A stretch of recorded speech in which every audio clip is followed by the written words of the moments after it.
Welcome to RS English classes. Hello, how are you?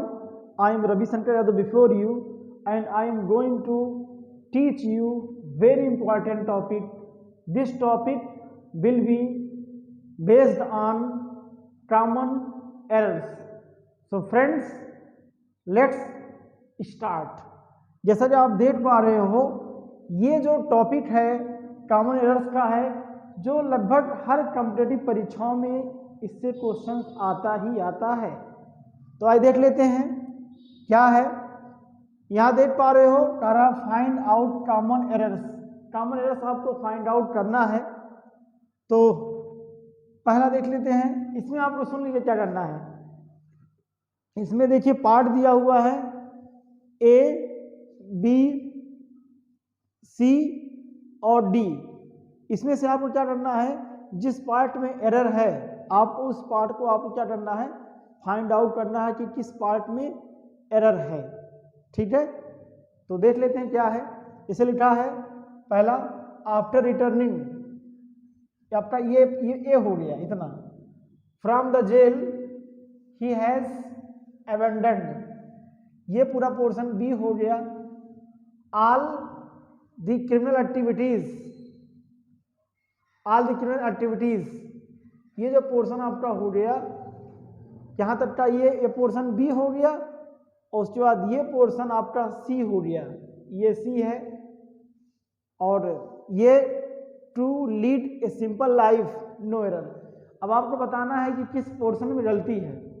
ये गलती find out करने के लिए वही कर पाएगा इसका ग्रामर बहुत अच्छा होगा, जो सारे के सारे पॉइंट, सारे के सारे रूल्स जानता हो ग्रामर का। इसलिए हर कॉम्पिटिटिव परीक्षाओं में पूछ लेता है। अभी हाल में ही पेट की परीक्षा आयोजित हुई थी, उसमें ऐसा कुछ नहीं पूछा, लेकिन उसके इस क्वेश्चन बहुत ईजी थे। एक पैसेज दिया था, वन वर्ड सब्स्टिट्यूशन पूछ लिया था, एंटोनिम सिनोनिम्स। तो अभी लास्ट में वो भी मैं करवा दूंगा।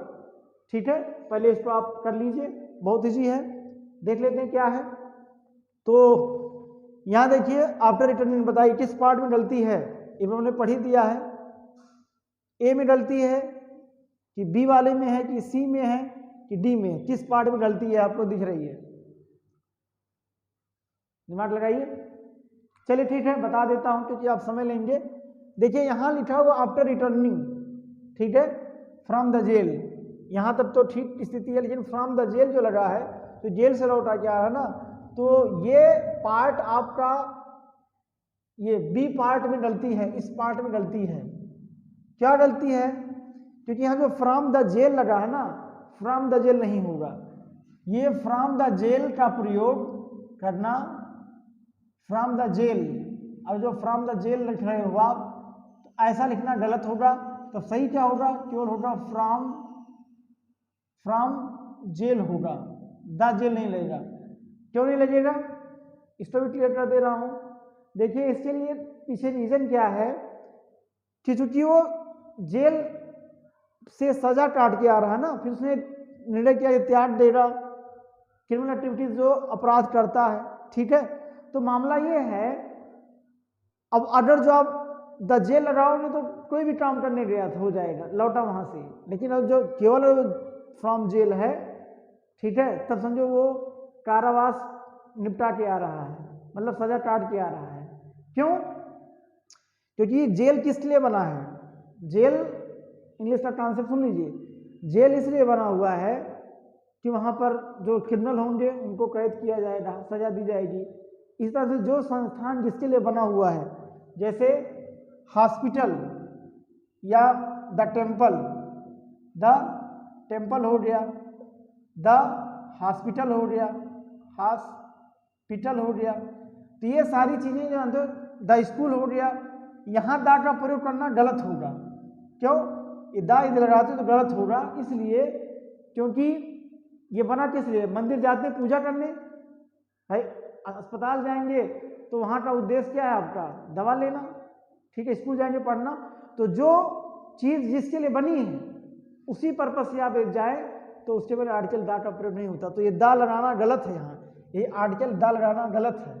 ठीक है, क्योंकि भाई जेल से कारावास निपटा के आ रहा है, मतलब बिता के आ रहा है, इसलिए यहाँ पर पर्पज उसका वही था केवल मिलने। अच्छा माई देवा जेल में मिलने जाना या अस्पताल में आप गए हो डॉक्टर से मिलने किसी अन्य काम से, उसका किसी मतलब परिचय लेने, या स्कूल में आपके पिता प्रिंसिपल से मिलने गए, ऐसा सेंस है, तो वहाँ क्या होता है, तो वहाँ पर आपका दैट ऑपरेट होगा। लेकिन जो आपका उद्देश्य पढ़ना है तब नहीं होगा।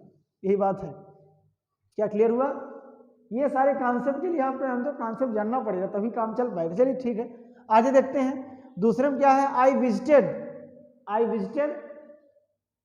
मैं गया, ए पोर्शन हो जाइए। John and Mary's house, John और मैरी के हाउस गया था, बी हो गया।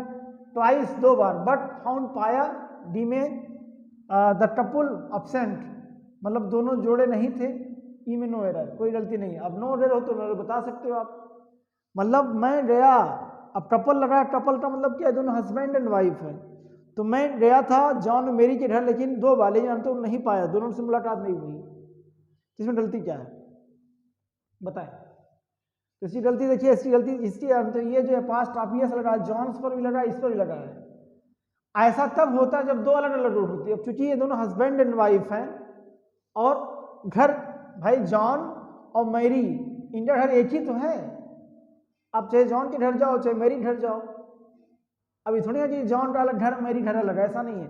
इसलिए पास्ट ट्राफिक अपन यहाँ करना गलत होगा, ये केवल जॉन ही होगा, यहाँ पास्ट ट्राफिक करना गलत है। मतलब इसी आपके बी पोर्शन में फिर गलती है, इसी बी वाले में कि जॉन समझना हो के क्या रहेगा, खाली क्या होगा, मतलब ये जॉन चल रहा है, जॉन करना गलत है। सही क्या होगा आपका, केवल जॉन लिखना, जॉन एंड मैरीज, जो कि ये दोनों एक ही है ना, मतलब घर उनका एक ही है, हस्बैंड एंड वाइफ है ना, ये बात है। चलिए आज तीसरा आ जाते हैं।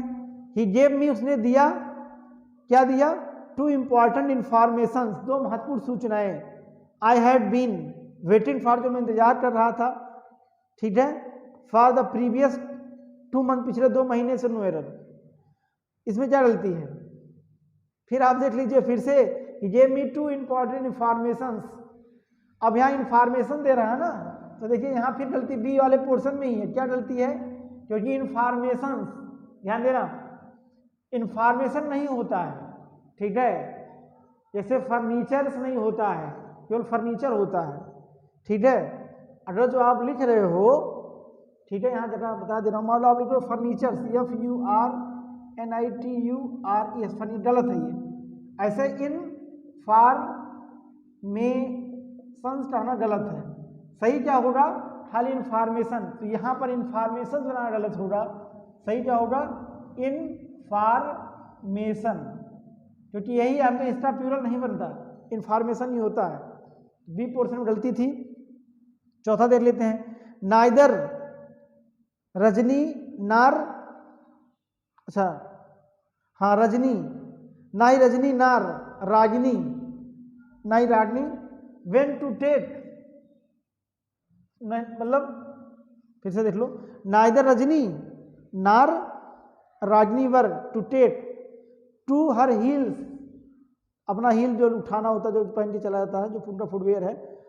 वेन दे सा, देखा, a cobra lying at the gate, no error.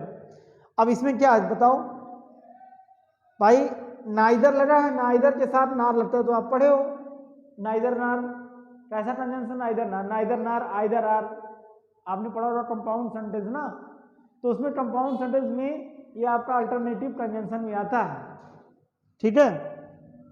तो नाइदर, नाइदर ये रजनी नार रागिनी, अब यहां पर लगा, मतलब दोनों ना यही ना ही, मतलब कोई नहीं जा टेक किया, उठाया अपना ही, तो ऐसे में क्या होगा, यहाँ पर हम क्या करेंगे, करता जो हमारा क्या, और ना इधर ये भी नहीं और ना रे, तो ऐसे में करता प्लूरल कैसे हो गया, दोनों जब लोग नहीं कर रहे, तो यानी क्या होगा, यहाँ पर ये वर लगाना गलत है। सही क्या होगा, सही होगा यहाँ पर वाज लग जाए तो हमारा मामला सही हो जाएगा, ठीक है। चलिए क्लियर है यहाँ तक। पांचवा देख लेते हैं, when you will find out any solution to this problem, कुछ आपको यदि हल मिलेगा तो you will become able to finalise the project, तो आप फाइनलाइज कर पाओगे, नो एरर। इसमें क्या गलती है बताओ, व्हाट इज द एरर। देखिए यहाँ क्या मामला है, जो व्हेन वेन से शुरुआत हो रहा है, ठीक है। वेन यू विल, यहाँ विल दिया हुआ है, यहाँ विल दिया हुआ है, तो ऐसा नहीं होता है। जब कंडीशनल सेंटेंस की बात आती है ना, तो फिर क्या उसे आप इफ वाला याद करिए। कंडीशनल सेंटेंस में इफ वाला, जैसे हमने कहा दिया इफ यू विल कम, तुम आओगे, कामा आई शैल टीच यू, मैं तुम्हें पढ़ाऊंगा। ये सेंटेंस सही है, ये भी गलत है। क्यों? क्योंकि यहाँ तो इधर फ्यूचर, इधर फ्यूचर, ऐसा नहीं। जिसमें कंजंक्शन जहाँ से आता है इफ, उसमें पहले क्लास को हम क्या करते हैं, इसको प्रेजेंट में रखते हैं। किसमें रखते हैं? प्रेजेंट में रखते हैं। तो यही बात है। जैसे यहाँ गलत हो गया, ऐसे यहाँ पर पहले ए पोर्शन गलती है, यहाँ भी लगाना गलत है, ठीक है। ये प्रेजेंट करना, तो इफ यू फाइंड आउट, ये होगा। विल का प्रयोग करना गलत है। तो इस तरह से आपने एरर फाइंड आउट कर लिया। तो एरर फाइंड आउट करने ग्रामर का कॉन्सेप्ट सीखना पड़ेगा, जानना पड़ेगा। चलिए मैं पेट के भी क्वेश्चन क्लियर करा दे रहा हूँ, ठीक है। चलिए करा दे रहा हूँ। हाँ चलिए, तो मैं आपको पेट का पेपर भी हल करवा दे रहा हूँ, इंग्लिश का पोर्शन, ओके। तो जैसा कि देख पा रहे हैं मेरे हाथ में पेपर है, लेकिन अब चूंकि इसमें पैसेज पूछा हुआ है, तो पैसेज को बोर्ड पर लिखना काफ़ी समय वेस्ट होगा, ठीक है। फिलहाल जो इसमें पूछा था, एक पैसेज पूछा था, read the passage carefully and answer the corresponding questions दिया हुआ है।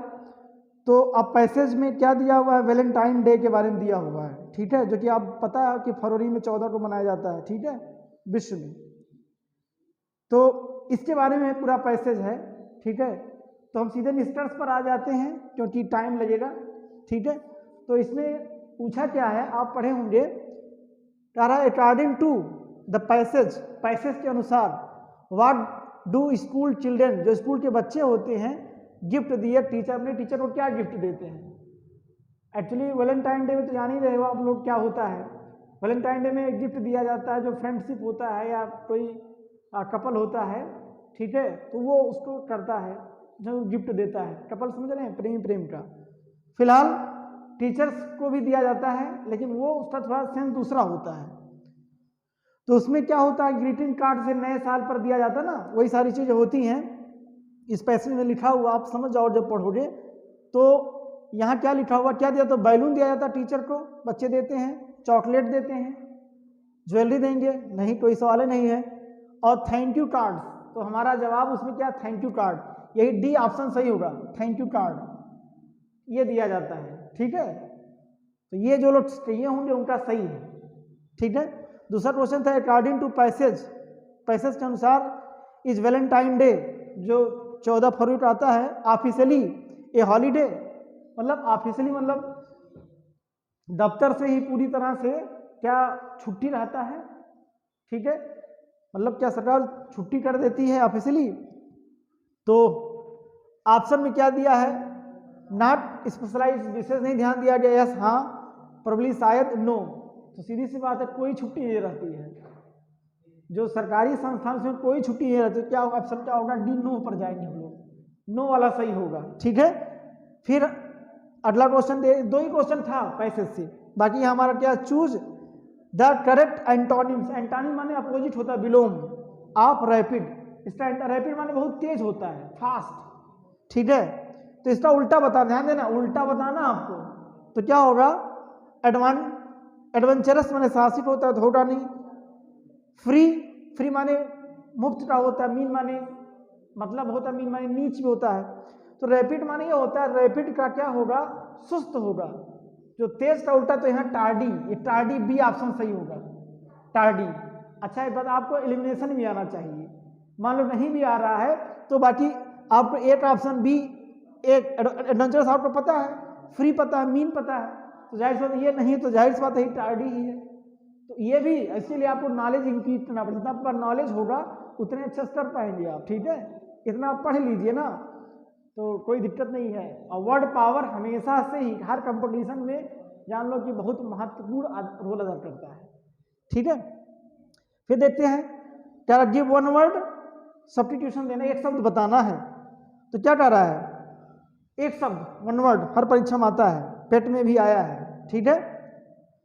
वन हु इज इंडिफरेंट में उदासीन होता है, टू प्लेजर और पेन जो खुशी और दुख में उदासीन हो, एकदम से उदासीन हो, मतलब कोई रिएक्शन ना देता हो, चाहे जैसे लोग होता नहीं, जब खुशी आती तो उछल पड़ते हैं लोग और दुख आता तो रोने लगते हैं, वह व्यक्ति जो एकदम उदासीन रहे, कोई मतलब प्रतिक्रिया ना दे, तो उसे क्या बोलेंगे? ऑप्टिमिस्टिक, आशावादी नहीं हो सकता।